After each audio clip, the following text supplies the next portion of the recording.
Aleluia, glória a Deus. O Senhor se faz presente aqui em nosso meio. Amém?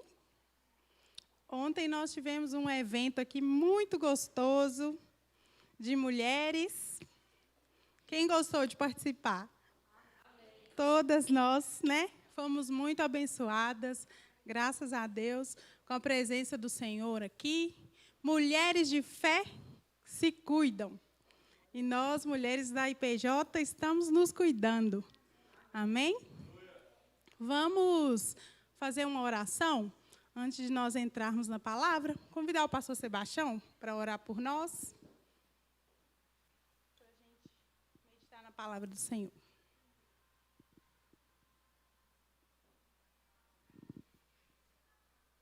Saúdo a todos com a paz do Senhor.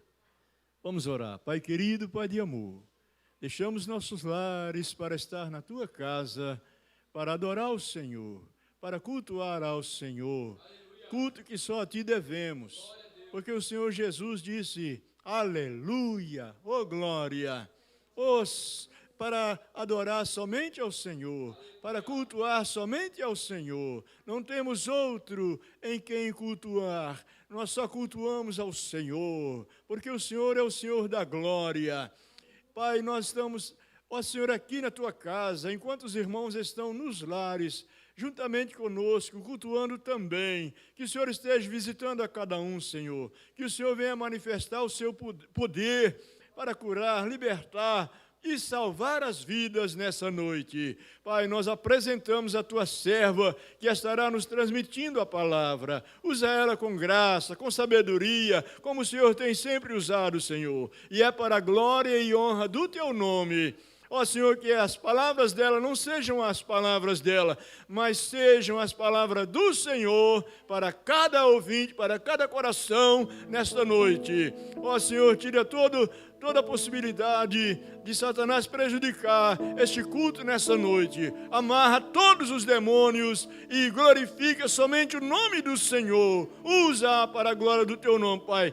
Nós oramos agradecidos em nome de Jesus. Amém. Amém, aleluia. Vamos abrir nossa Bíblia no livro de 2 Timóteo, capítulo 4.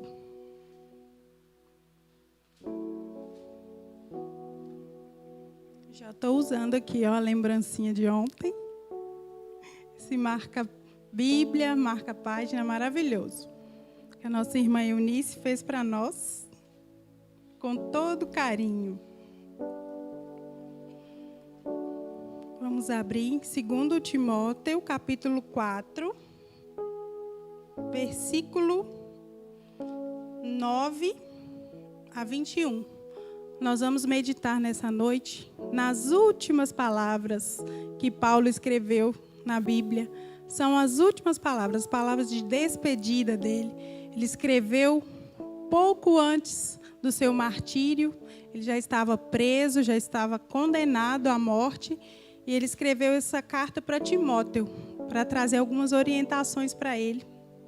Nós vamos meditar nessa noite. Capítulo 4, versículo 9. Procura vir ter comigo depressa, porque Demas, tendo amado o presente século, me abandonou e se foi para Tessalônica. Crescente foi para a Galácia, Tito foi para a Dalmácia, somente Lucas está comigo. Toma contigo Marcos e traze-o, pois me é útil para o ministério. Quanto a Tíquico, mandei-o até Éfeso. Quando vieres, traze a capa que deixei em Troade, em casa de Carpo, bem como os livros, especialmente os pergaminhos. Alexandre, o latoeiro, causou-me muitos males. O Senhor lhe dará paga segundo as suas obras. Tu guarda-te também dele, porque resistiu fortemente às nossas palavras. Na minha primeira defesa, ninguém foi a meu favor. Antes, todos me abandonaram. Que isto não lhe seja posto em conta. Mas o Senhor me assistiu e me revestiu de forças, para que, por meu intermédio, a pregação fosse plenamente cumprida e todos os gentios a ouvissem. E fui libertado da boca do leão. O Senhor me livrará também de toda obra maligna e me levará a salvo para o seu reino celestial. A ele, glória pelos séculos dos séculos. Amém. Vamos pular para o versículo 21. Apressa-te a vir antes do inverno. Êmbulo te envia saudações, o mesmo fazem Prudente, Lino, Cláudia e os irmãos todos. Vamos meditar um pouquinho nessas palavras que Paulo deixou registrado aqui para nós. Como eu falei, elas foram as últimas palavras dele, as palavras de despedida dele. Vamos fazer uma retrospectiva da vida de Paulo. Quem foi Paulo? Paulo, ele era um cidadão romano, né? Ele nasceu em Tarso, da Cilícia. Ele provavelmente era de uma família de muitas posses, porque ele estudou aos pés de Gamaliel, que era um dos principais mestres daquela época. Era o mais conceituado professor, e Paulo teve esse privilégio. E desde cedo ele se destacou entre os pares dele, ele sempre se destacou. E o que aconteceu com ele depois disso? Ele se tornou, depois que Jesus Cristo morreu e o Espírito Santo desceu, o que ele se tornou? Ele se tornou um assassino de cristãos. Ele perseguia, ele prendia, ele matava, ele dava o voto dele quando estava sendo decidido se eles iam morrer ou não. No livro de Atos, capítulo 26, versículo 10, fala isso, que ele dava o seu voto quando era para matá-los. Mas a história de Paulo, ela teve uma mudança quando ele estava a caminho de Damasco. Ele teve um encontro com Deus, ele teve a sua vida mudada, ele se converteu e ele voltou para Jerusalém para trazer a palavra. E ele não foi bem recebido, porque todos ficaram com medo dele, porque ele era esse homem valente, maldoso, que prendia, que batia. Então, quando ele chegou, todo mundo ficou com medo, não aceitaram as palavras dele de início. E aí ele ficou 3 anos na Arábia, depois ele voltou para Jerusalém novamente, e foi rejeitado novamente em Jerusalém. E aí, então, ele voltou para sua casa, lá em Tarso. Ele passou ali 10 anos longe dos holofotes, longe de aparecer. Não se ouviu falar sobre ele nesses 10 anos. E depois ele voltou e participou de um grande avivamento com Barnabé. E foi chamado, então, para missões junto com Barnabé. Ele fez a primeira viagem com Barnabé, fez a segunda viagem com Silas, fez a terceira viagem com Silas também, passou pela cidade de Éfeso, e ali naquela cidade, uma cidade idólatra, viu o evangelho prosperar, e muitas pessoas sendo salvas, muitas almas convertendo aos pés do Senhor Jesus. E aí ele foi fazer uma viagem para Jerusalém para levar umas doações para aqueles pobres ali da Judeia. E então ele foi preso pela primeira vez. Ele ficou 2 anos preso ali. E o governador Festo, ele estava conspirando para matá-lo, então ele optou por ser julgado em Roma. Como ele era cidadão romano, ele tinha esse direito. E na viagem para Roma, ele sofreu um naufrágio. Ele foi parar na ilha de Malta, onde ele foi picado por uma cobra. Depois, enfrentou o naufrágio, né? E chegou em Roma desse jeito, preso, algemado. Mas dessa primeira prisão ele saiu. Fez a 4ª viagem missionária. E aí, no ano 64 aproximadamente, veio a maior tragédia do Império Romano. Até hoje, na história, não se tem registro de uma tragédia maior, de um incêndio maior do que esse. A cidade de Roma, ela foi incendiada. Imagine uma cidade com mais ou menos 1 milhão de habitantes pegando fogo. Não é um prédio pegando fogo, não. igual aconteceu das Torres Gêmeas pegarem fogo, e nos chocou tanto esse acontecimento, né? Recentemente teve um incêndio da catedral lá na França, também nos chocou. Agora pensa comigo, uma cidade de mais ou menos 1 milhão de habitantes. Metade da nossa capital. Nossa capital tem mais ou menos 2,5 milhões de habitantes. Imagina nossa capital pegando fogo. E dos 14 bairros de Roma, 10 bairros ficaram destruídos, restando apenas 4. E esses 4 bairros, eles eram densamente povoados por cristãos, o que deu a eles a chance de colocar essa culpa desse incêndio nos cristãos. E então começou a maior perseguição contra os cristãos. Eles começaram a ser perseguidos. Eles começaram a ser colocados nas ruas como tochas humanas para iluminar as ruas de Roma. Começou a maior perseguição que a gente sabe até hoje contra os cristãos. E quem era o líder dos cristãos nessa época? Era o apóstolo Paulo. O que eles fizeram com ele? Prenderam Paulo.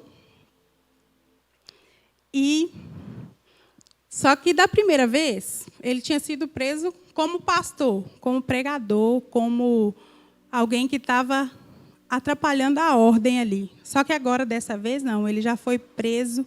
Aqui no capítulo 2, no versículo 9, ele vai falar aqui, ó. Ele foi preso como um malfeitor, como um bandido, pelo qual estou sofrendo até algemas como malfeitor. Contudo, a palavra de Deus não está algemada. Então, o apóstolo Paulo aqui já foi preso injustamente, porque os historiadores acreditam que o próprio Alexandre, que era o imperador na época, foi ele mesmo que colocou fogo em Roma. Ele era inocente desse crime, mas ele foi condenado.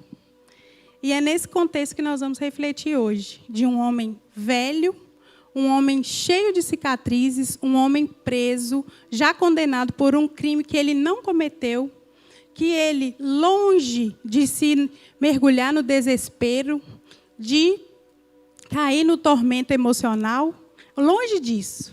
Ele escreveu essas palavras aqui para repartir conosco alguns princípios de como obter saúde emocional nos momentos de crise. Nós vamos falar o primeiro princípio. Está no versículo 9. Vamos ler novamente? Procura vir ter comigo depressa. O primeiro princípio é esse. Nos momentos difíceis da vida, convide alguém para estar perto de você. Não fique sozinho quando você estiver passando por um momento difícil da vida. Agora, nós todos, nesse ano de 2020, fomos surpreendidos aí com esse tempo de pandemia.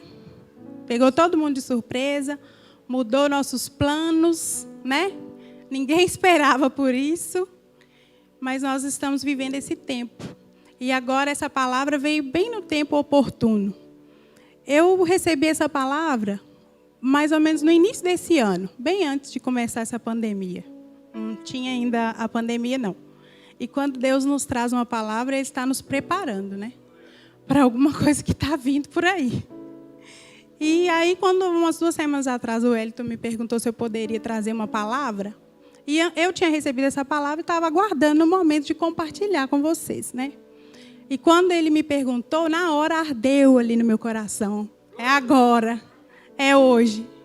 Então, eu tive certeza que o Senhor trouxe essa palavra num tempo oportuno para nós, para a gente aprender, nesse momento que a gente está vivendo de crise, de ansiedade, né? É tudo novo, a gente não sabe como lidar com isso. Algumas pessoas estão muito assustadas, outras já estão em desespero, já estão até adoecendo, outras doenças emocionais, mentais. Às vezes o corona nem vai chegar, mas ela já está sofrendo com tantos outros males. E nós vamos aprender hoje como ter saúde emocional no tempo de crise, com o exemplo do apóstolo Paulo. Nosso alvo, nosso modelo é Cristo, né? Mas ele era Deus, 100% Deus. O apóstolo Paulo já foi 100% homem. Então, nós temos muito mais identificação com ele. É mais fácil a gente apegar aos princípios que ele nos deixou. E a gente entende também que nada é impossível.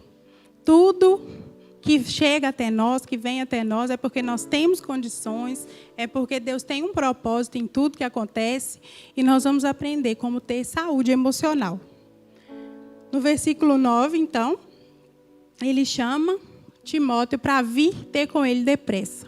Todos nós, irmãos, nós precisamos de ter amigos, nós precisamos de ter alguém perto de nós para nos socorrer no momento de crise. Gente, a gente precisa de Deus, mas a gente precisa do outro também. Precisa de ter um amigo, um companheiro. Não precisa ser 1 milhão de amigos, igual hoje na era que a gente vive, a era global, né? É tudo global e tudo individual ao mesmo tempo. Todo mundo em rede, mas todo mundo solitário. Às vezes até dentro da própria casa. Cada um está ali no seu celular, logado na rede, e às vezes não tem o diálogo com aquele que está ali do seu lado, com quem está ali precisando, às vezes, de uma palavra, e você está ali conectado, está longe, está perdido. Nós precisamos de um amigo perto de nós, uma pessoa que esteja perto, que possa se aproximar de nós, que possa nos ouvir, que possa nos dar conselhos, que possa emprestar o ombro para a gente chorar, se for necessário. Precisamos de ter um amigo. Já tem várias frases daquelas frases de efeitos, né? Amigo é aquele que chega depois que todos já se foram. Amigo é o que chega por último, primeiro e vai embora depois. Tem várias definições de amigo. O que é um amigo para nós? Uma pessoa que a gente possa realmente confiar para conversar, para compartilhar algumas coisas. Paulo, ele era o grande apóstolo Paulo, o grande pregador, mas ele reconheceu que ele precisava de Timóteo, que era seu filho na fé, que era quem ele tinha discipulado, para estar ali perto dele, naquele momento de crise, para oferecer o ombro para ele, para dar conselhos para ele, para abraçá-los. Nós somos, irmãos, uma família. Nós somos um corpo. Nós somos uma igreja. E precisamos ser amigos, ter essa amizade entre nós, na nossa família, para que nós possamos passar pelo momento de crise com mais facilidade, com mais suavidade. Às vezes a gente está com um pensamento tão acelerado, não está vendo uma saída, uma luz, e o outro, às vezes, nos traz uma palavra que não estava vendo por esse ângulo, um ponto de vista diferente, que nos ajuda a enxergar melhor. O segundo princípio está aí no versículo 10. Porque Demas, tendo amado o presente século, me abandonou e se foi para Tessalônica.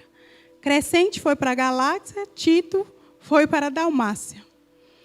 Demas era o companheiro de Paulo, né? E ele, tendo amado o presente século, ou seja, abandonou o fervor em buscar as coisas espirituais e foi embora e deixou o apóstolo Paulo sozinho. O segundo princípio é: não fique olhando para os que desapontaram você. Irmãos, nós temos a plena convicção de que nós decepcionamos as pessoas e as pessoas nos decepcionam, né? Em algum momento da vida, isso vai acontecer. E Demas aqui era o companheiro de Paulo e ele o abandonou em determinado momento. E a dor de Paulo aqui nesse momento era a dor do abandono. E o abandono dói. Seja o abandono do marido, o abandono do namorado, o abandono do filho. Não é fácil ser abandonado por alguém em que você investiu, em que você dedicou, e a pessoa te abandona. Mas aqui fica a lição para a gente, não fazer registro de mágoas, para que a gente não tenha um arquivo vivo de memórias mortas, de sentimentos ruins, de coisas que já passaram, de dores, de decepções. Sabe por quê? Quando a gente faz esse registro de mágoas, o que acontece com a gente? A gente adoece, a gente fica no prejuízo. A gente perde o sono, a gente perde a fome. Primeiro a gente perde a paz, depois a gente perde o apetite, a alegria, a gente perde o fervor espiritual e, às vezes, até a vontade de viver. A gente vê hoje, acabamos de passar pelo Setembro Amarelo, quantas pessoas se suicidam a cada dia, a cada mês. O número é bem crescente por causa disso. Pessoas que perdem a vontade de viver. E nós temos que seguir a nossa vida sem guardar esses registros de mágoas, deixando essas coisas para trás. Porque, senão, a gente vai adoecer.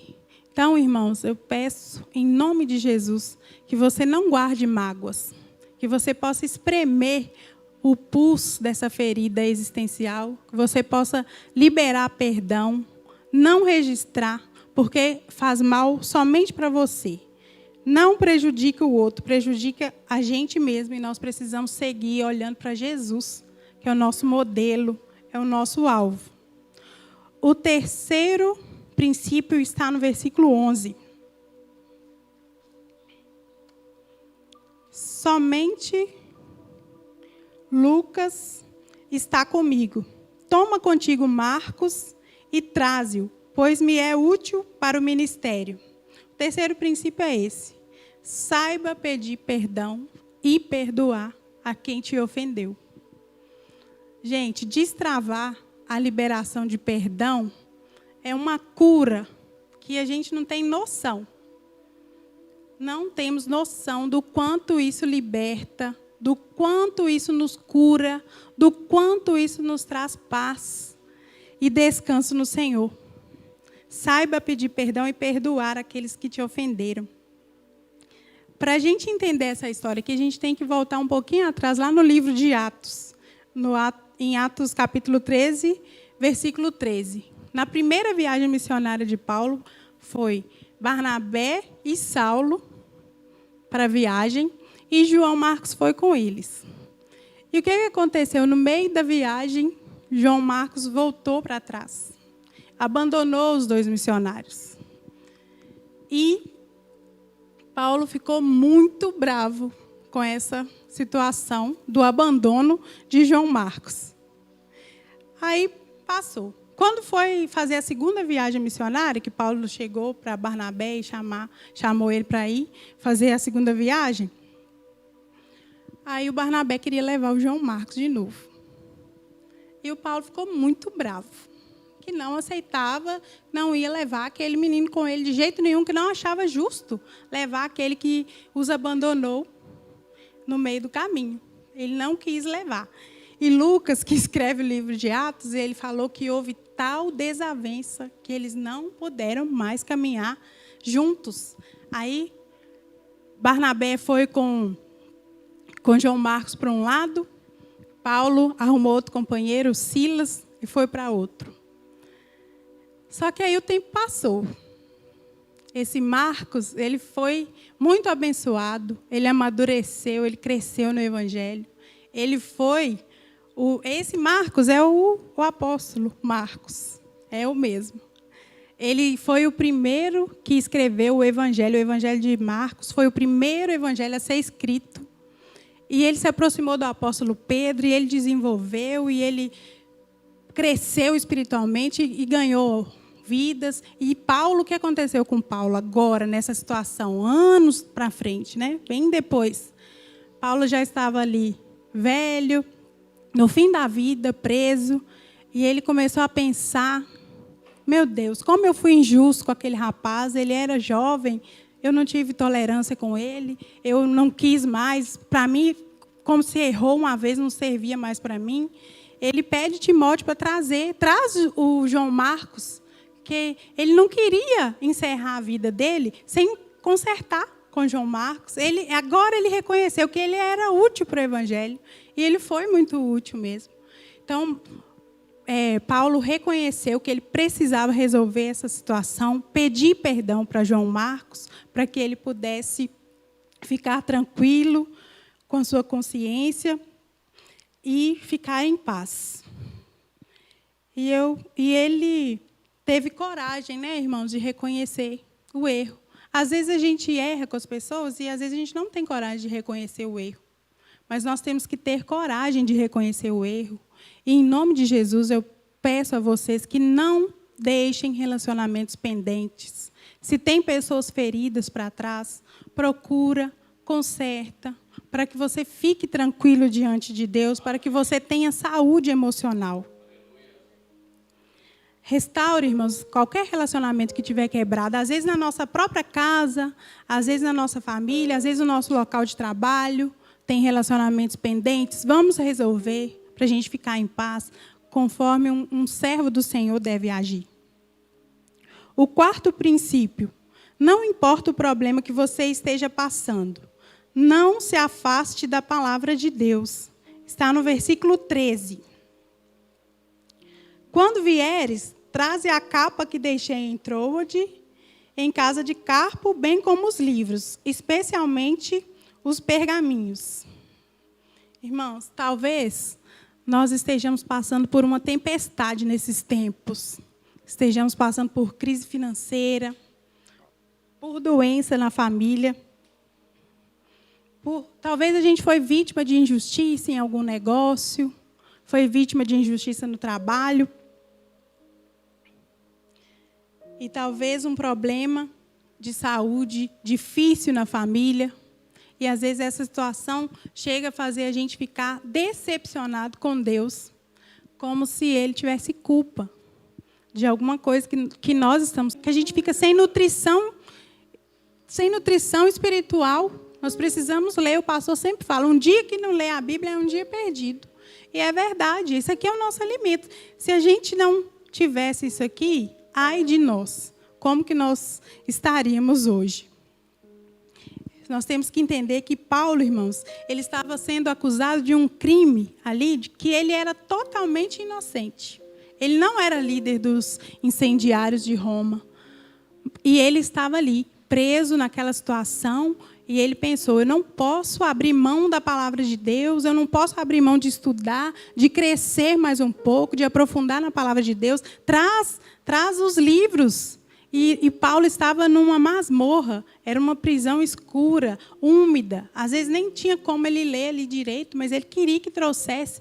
E ele fala, especialmente os pergaminhos, é onde estava escrita a palavra de Deus. E ele queria se aprofundar mais. Irmãos, as circunstâncias difíceis que a gente possa passar, elas não estão longe do alcance de Deus. Nenhuma circunstância é demais que a graça do Senhor não possa alcançar.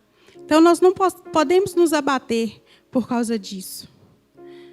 As nossas situações, as lutas que a gente enfrenta, elas não são indiferentes ao olhar benigno do Senhor, ao amor de Deus por nós. Deus está no controle e Ele é que nos sustenta, Ele nos segura pelas mãos.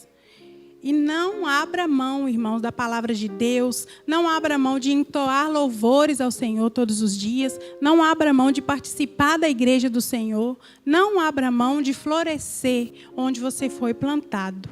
Em nome de Jesus. O quinto princípio, versículo 14 e 15. Alexandre, o latoeiro, causou muitos males. O Senhor lhe dará paga segundo as suas obras. Tu guarda-te também dele, porque resistiu fortemente às nossas palavras. Esse Alexandre latoeiro aqui, latoeiro era a profissão dele. Ele trabalhava fabricando e consertando os utensílios de lata e cobre. E ele foi um dos que os historiadores consideram que foi ele que entregou Paulo para ser preso. Ele foi aquele que dedurou Paulo, X9. Que delatou Paulo. Ele que foi responsável, então, pela prisão de Paulo e pelo seu consequente martírio. Sabe que tipo de pessoa é essa? É aquele tipo de pessoa que puxa seu tapete. Aquele tipo de pessoa que fica alegre quando você se dá mal e fica triste quando você se dá bem. É a pessoa que fica ali mesmo intentando o seu mal, que não quer ver você prosperar, não quer ver você crescer. E quando acontece isso, isso acontece com a gente também, né? Temos essas pessoas que, com a graça de Jesus, a gente vai aprendendo a lidar com elas. O que acontece? Quando acontece isso com a gente tem duas situações que a gente corre o risco de fazer. A primeira é se revidar na hora. Se dá a resposta na hora, com a mesma força, com a mesma intensidade que vem e vai. Olho por olho, dente por dente. E a segunda é você não faz nada, você não fala nada com ninguém, mas você fica ali na sua mente. A hora dela vai chegar. Vai chegar. Pode esperar que vai chegar. E você fica ali dentro do seu coração, nutrindo aquele sentimento. Tomara que a hora dela chegue. Tomara que chegue. E teve até um louvor que até eu já louvei muito, já cantei, né? E quando essa hora chegar, a minha vitória tem sabor de mel. Nós cantamos isso. Depois, nós aprendemos com o Senhor que esse não é o nosso papel.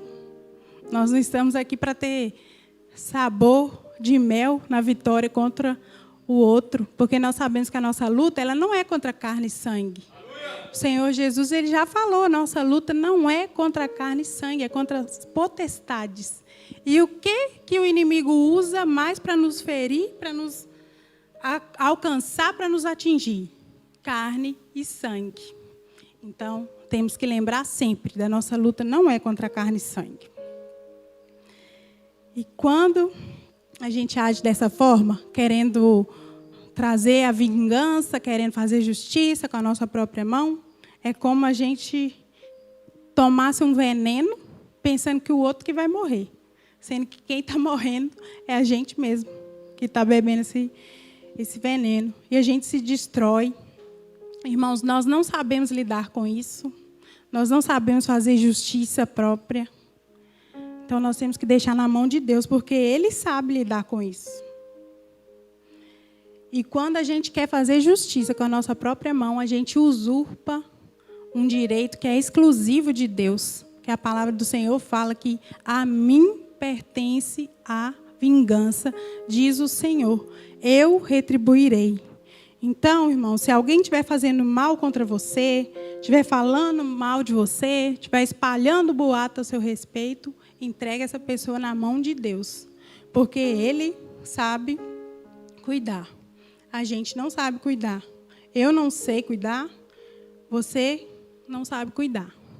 Mas a gente não consegue fazer isso porque nós somos muito bonzinhos, nós somos muito abençoados. Então, a gente consegue fazer isso. Irmãos, perdão não é uma coisa natural, não. Perdão é obra da graça de Deus. É só o Senhor que pode produzir isso em nós. A palavra de Deus fala que nosso coração é desesperadamente perverso, cheio de engano, cheio de justiça própria. Então, por nós mesmos, nós não conseguimos fazer isso. Nós temos que pedir ao Senhor para nos ajudar e depender da graça de Deus. E o perdão, como eu falei, ele cura, ele sara, ele liberta. Ele é maior do que a mágoa. Ele faz uma asepsia na nossa mente, uma limpeza na nossa alma. E nos faz parecidos com Jesus. E Jesus ali, sendo crucificado, ele foi cuspido, ele foi espancado, injustamente também. E mesmo assim, o que ele pediu ao Pai? Pai, perdoa-lhes. Eles não sabem o que fazem. Então, o perdão nos faz parecidos com Jesus. O sexto princípio está no versículo 16 e 17. Na minha primeira defesa, ninguém foi a meu favor. Antes, todos me abandonaram. Que isto não lhe seja posto em conta. Mas o Senhor me assistiu, me revestiu de força, para que por meu intermédio a pregação fosse plenamente cumprida e todos os gentios a ouvissem. E fui libertado da boca do leão. Quando a gente lê o livro de Atos, a gente vê ali o apóstolo Paulo, quando ele foi preso pela primeira vez, como ele era cidadão romano, ele foi requerendo, né, as instâncias superiores. Ele quis falar com o governador, depois ele quis falar com o imperador, e foi procurando. No nosso direito tem a primeira, segunda e terceira instâncias também. Lá ele também fez isso. Até hoje, nas faculdades de direito, estudo direito romano, né? Porque o acusado ele tinha esse direito de requerer e ir recorrendo. E ele foi recorrendo. E teve uma oportunidade que ele estava fazendo a sua própria defesa. Ele já tinha feito para o governador Festo. Aí o rei Agripa veio fazer uma visita e o governador conversou com ele. Ele quis ouvir Paulo também, e Paulo foi ali. E a defesa dele, ele contava tudo. Ele ia falando dos nossos antepassados, o que aconteceu na época, nos tempos antigos, aconteceu assim, assim. Ele ia dando um verdadeiro testemunho e contava também o que aconteceu com ele, até o encontro que ele teve com Deus no caminho de Damasco. E até o rei falou com ele: "Ué, você está querendo me converter?" Ele falou assim: "Não só você, mas todos que me ouvirem", porque ele não perdeu a oportunidade, irmãos. Ele estava preso, mas ele estava ali pregando a palavra de Deus, ele estava florescendo onde ele foi plantado. E é um exemplo muito grande para nós, porque às vezes por uma coisa bem menor a gente desanima, a gente não quer mais caminhar, já não quero vir. Então temos que aprender com esse homem de Deus que está aqui como exemplo para nós. E o sexto princípio é esse: você nunca está sozinho, pois Deus nunca abandonará você. Paulo, ele foi preso, como eu falei, de um crime, acusado de um crime do qual ele era totalmente inocente. O que ele pensou? Vai ter a primeira audiência? Vai ter muita gente lá, muita gente que eu ganhei para Jesus, meu filho na fé, que vai lá e vai falar que eu não sou um malfeitor, que eu não sou líder dos incendiários de Roma, que eu não tenho culpa disso. Mas o que aconteceu quando ele chegou lá, irmãos? Ninguém. Não tinha ninguém. Ele estava ali sozinho, abandonado por todos. Ninguém quis ser testemunha dele. E a dor no coração dele nessa época era a dor da ingratidão. Talvez a gente passe por isso também, da gente dedicar, a gente doar, a gente amar, abençoar, socorrer. E quando a gente precisa da pessoa, a gente não tem resposta, não tem apoio. Agora eu vou te dizer uma coisa. Ainda que seu pai te abandone, ainda que sua mãe te abandone, ainda que todos te abandonem, Deus jamais vai te abandonar. Você nunca vai estar sozinho em nenhuma situação, por mais difícil que seja. A gente pode decepcionar com os homens, e a gente decepciona, como eu falei, a gente se decepciona com os homens e nós também decepcionamos as pessoas. Mas com Deus a gente nunca vai se decepcionar. Pode nos faltar o apoio dos homens, mas jamais vai nos faltar o socorro de Deus. Pode nos faltar, às vezes, o apoio da terra, mas nunca vai nos faltar a assistência do céu. Aqui Paulo falou: o Senhor me assistiu e me revestiu de força.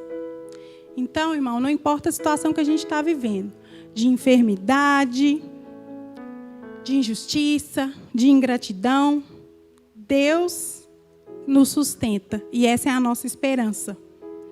Deus jamais vai permitir uma situação tão dolorosa, tão amarga, que a graça dele não possa nos alcançar e não seja maior do que isso.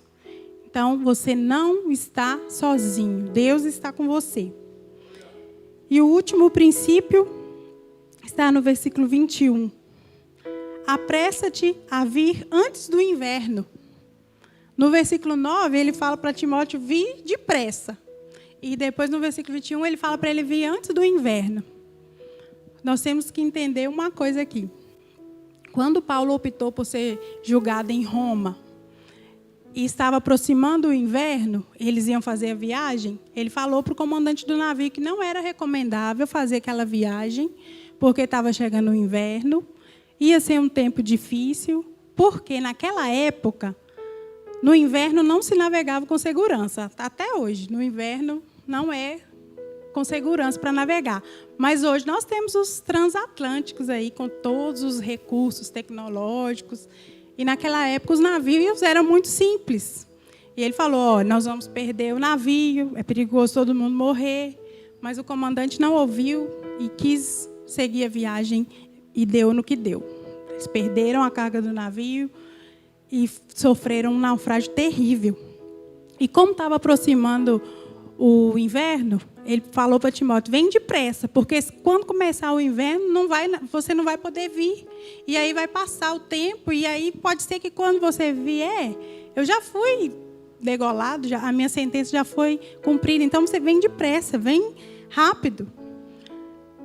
E esse texto aqui diz para nós o 7º princípio, que é: viva intensamente para Deus hoje.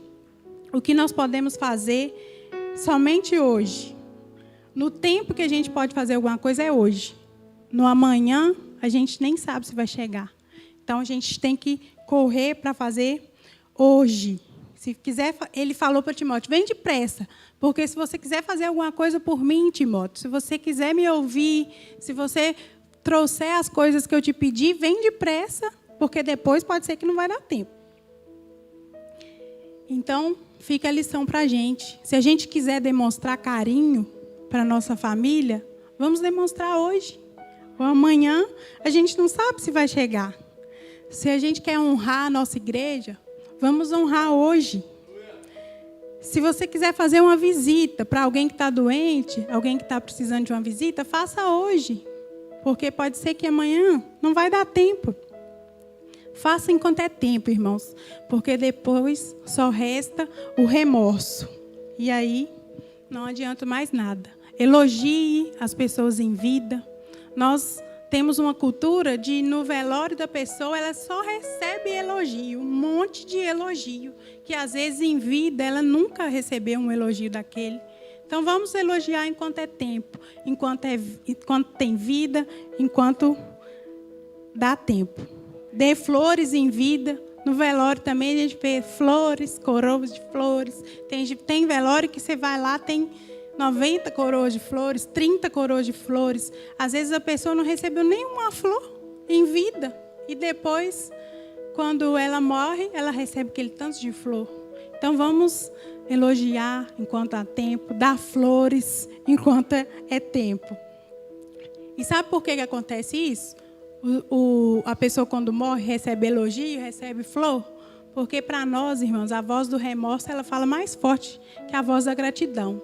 Então vamos aprender a ser gratos, a elogiar, a amar, demonstrar carinho, demonstrar cuidado enquanto é tempo. Então, irmãos, concluindo aqui, eu gostaria que você parasse um pouquinho para examinar esses princípios. Vamos recapitular aqui comigo? O primeiro, nos momentos difíceis da vida, convide alguém para estar perto de você. Não fique sozinho. Segundo, não fique olhando para os que desapontaram você.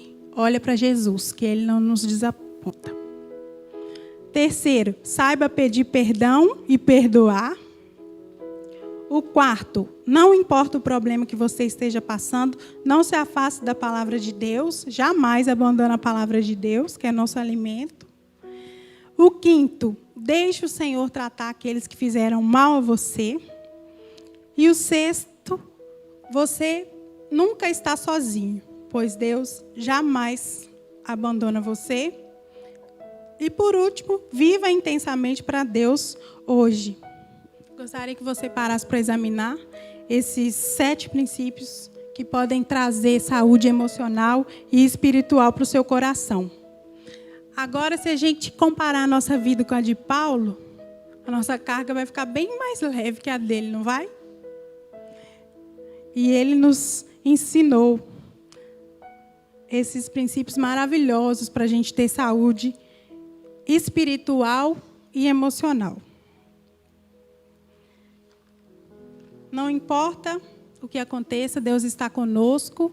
E Ele estando ao nosso lado, Nós somos mais do que vencedores. Nós estamos vivendo dias difíceis, dias de angústia, dias de lutas, de incerteza, de insegurança, mas Deus é o nosso refúgio e fortaleza. Ele é o nosso socorro presente na hora da angústia.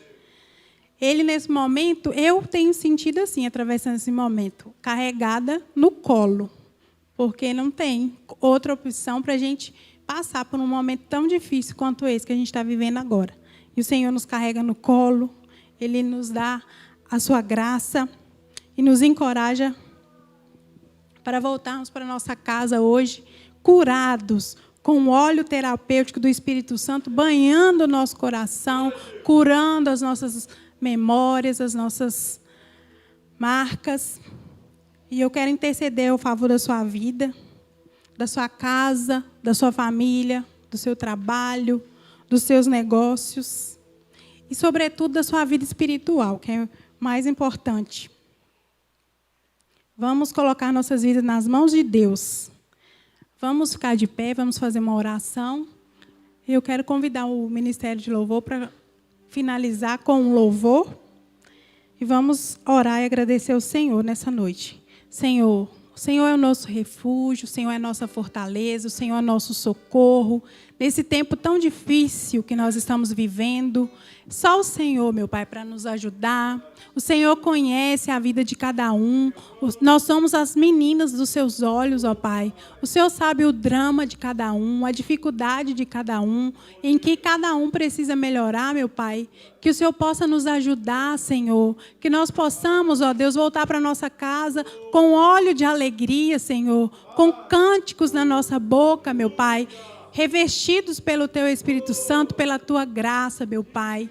Senhor, que nós possamos sair daqui com a nossa mente renovada, Senhor, com o nosso coração aberto, ó Pai, para perdoar. Senhor, que o Senhor possa agir em cada vida de acordo com a necessidade, ó Pai. Porque o Senhor é esse Pai amoroso, é esse Pai cuidadoso, é o Deus Criador, ó Pai, que nos fez, que nos conhece, Senhor. Nós te pedimos, ó Deus, leva-nos em paz para os nossos lares, ó Pai, e guia-nos, ó Deus, pelo seu reto caminho, em nome de Jesus.